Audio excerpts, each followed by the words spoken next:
Welcome to the Deep Dive. So, if you've been keeping an eye on the job market lately, well, you've probably noticed it too. That skills gap.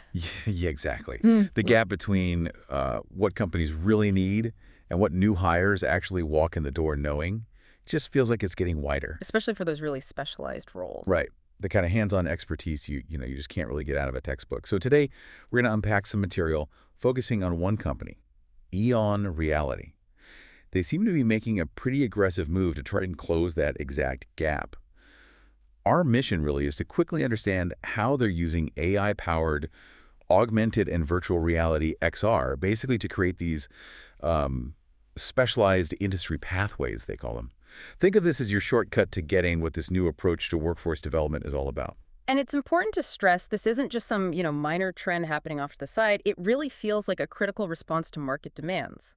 The global economy needs hyper-specific skills now, particularly in those high-growth, often very technical fields. And when you just rely on, say, static training materials, traditional methods, you often fail to deliver that necessary, hands-on, ready-to-go expertise. Right. So what we seem to be looking at here is a system designed very specifically to bridge that gap, that specialization chasm, using training that's realistic, immersive, and importantly, scalable. It sounds like moving training from just knowing about the job. Exactly, to knowing how to actually do the job. That's the core idea. That distinction, knowing about versus knowing how, that really feels key here.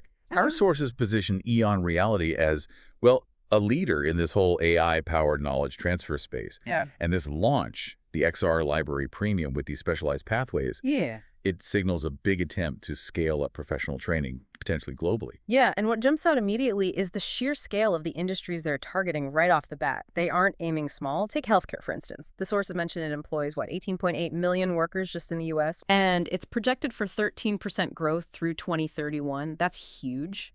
Plus, it's seen as pretty recession-resistant work, often averaging over $70K a year. Okay, so that's a massive, critical area to build on. Definitely a solid foundation for a training platform. And it's not just healthcare, which kind of feels like an obvious fit for simulation, right, for procedural stuff. True. But they're also diving into these really complex, knowledge-based fields, too, like fintech, which is completely changing payments and wealth management globally, and the creative industries, which are increasingly powered by AR/VR itself. Digital content creation that's apparently a sector worth over $300 billion. Precisely. And these are complex fields, often heavily regulated, too. Good point. And that's where the core promise of this XR Library Premium really kicks in. It offers a practical alternative. So instead of just, say, reading about clinical compliance rules, They're doing it. You're performing the compliance checklist, maybe under simulated pressure. Instead of reading theory about blockchain, you're executing operations in a virtual environment. Okay, but let me push back a little here. Traditional compliance training, especially in fields like healthcare or finance, it's super regulated. Of course. Do the sources actually say if this simulated XR training meets those official certification standards yet? Or is it more like a prep tool? That's a really crucial question. From the material we looked at, the focus seems to be more on the effectiveness of the skill transfer itself, providing that real-world context. Okay. It doesn't explicitly claim regulatory sign-off across the board. It frames the XR training more as like an immersive rehearsal space, a powerful way to build that muscle memory, those response patterns, before you hit the high-stakes real-world assessment or job task. Right. It sort of bypasses that theory-heavy approach, which can leave trainees feeling unprepared, by emphasizing doing it, applying it immediately and repeatedly. So it speeds up getting proficient, which should save time and presumably money. It sounds like training that respects your time by getting straight to the practical side. That seems to be the goal, yeah, exactly. I mean, if the need for specialized skills is that urgent globally, then EON Reality has clearly picked 5 specific high-growth areas to target. First, with these XR modules, you can kind of group them. Maybe think of 4 pathways focusing on those hard, hands-on career skills. Okay. And then 1 really essential pathway that's more about foundational soft skills, essentially, training the trainers. Ah, interesting. Okay, let's look at the 4 hard skills first. Healthcare career pathways. That seems, like you said, a natural fit for simulation. Prepares people for roles like clinical support, admin, even telemedicine. What kind of specific practice are we talking about in the modules? They seem heavily focused on those high-demand tasks, the things you do repeatedly. So Yeah. XR role play for patient care scenarios, Okay. detailed compliance training simulations, specific procedures could be anything from sanitation protocols, maybe emergency triage flowcharts. The idea is zero risk practice. You just do it until you get it right. Makes sense. Okay, next up. Technology and engineering careers. This covers STEM fields, IT support, software engineering, applied AI. I was quite interested in this concept of XR labs they mentioned.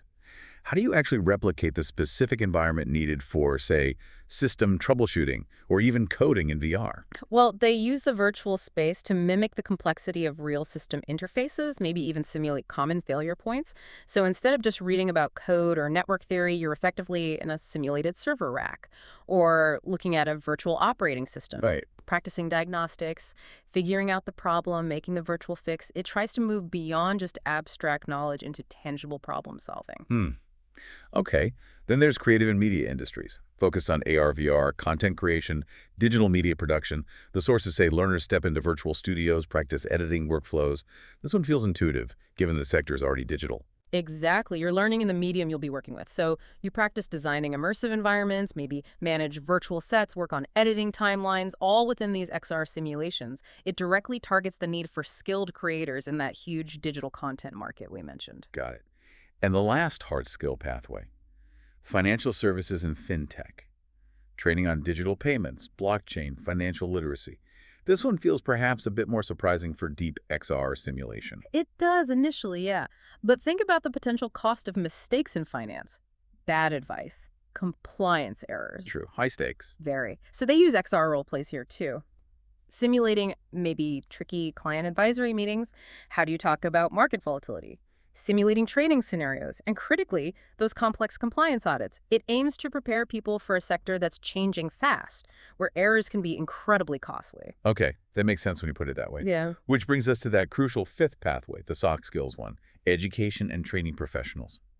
This sounds like it could have a massive ripple effect, the ultimate multiplier. It's absolutely vital, I think. This module tackles that global skills gap by, as you said, training the trainers. It gets corporate educators, teachers ready to actually use these new hybrid or immersive tools effectively.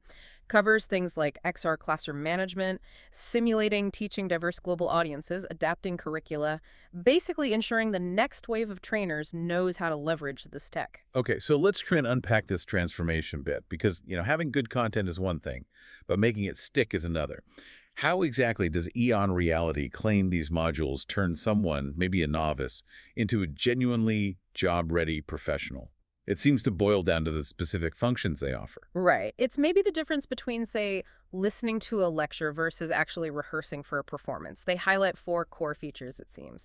First, those hands-on industry simulations we just talked about, Yeah. letting you practice complex tasks, coding, clinical work, whatever, in a realistic XR space where mistakes don't have real consequence. Right, the safety net. Exactly. You're not just reading instructions. You're meant to be moving, interacting, almost like you're really there.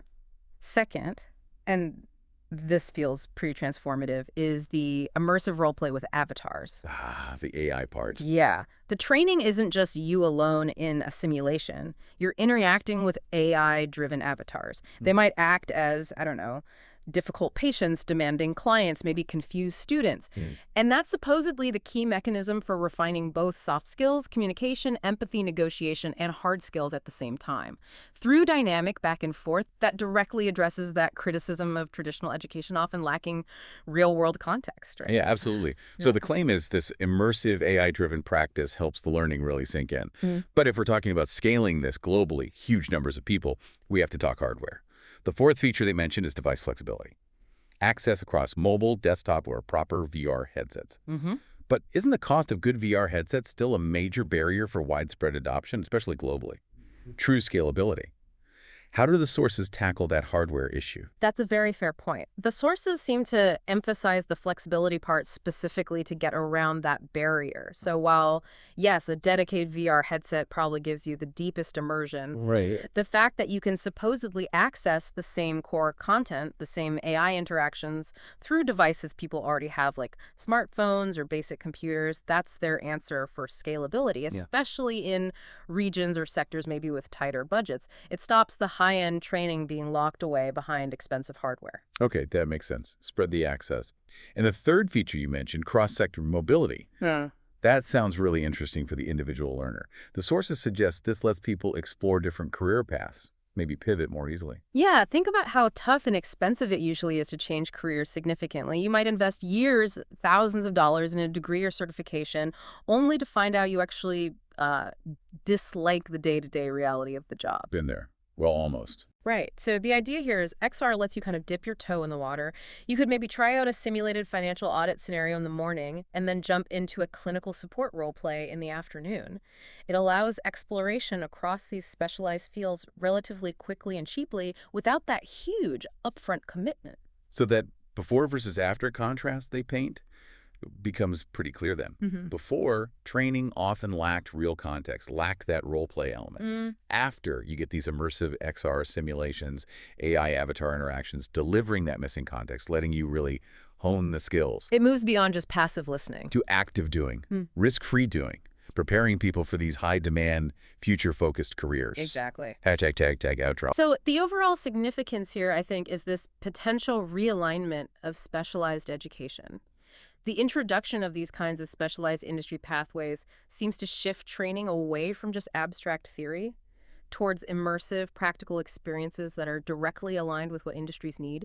The goal is transforming learners into professionals who are genuinely job ready, demonstrably so, maybe even from day one. So what does this all mean for you listening? I guess the core message is that specialized career training is moving, and maybe moving fast, beyond just video lectures and textbooks. It's entering this realm of highly simulated, personalized, AI-driven practice environments. It treats learning much more like practical rehearsal for a specific high-value job. Yeah, and that leads for maybe a final thought for you to chew on. Given that this level of complex, specialized job training could soon be deployable on something as common as your phone, how soon will learning a new professional skill just become synonymous with stepping into a simulated reality and practicing until you've nailed it? That fundamental shift in access and maybe expectation, well, that could change quite a lot about the future of work and careers.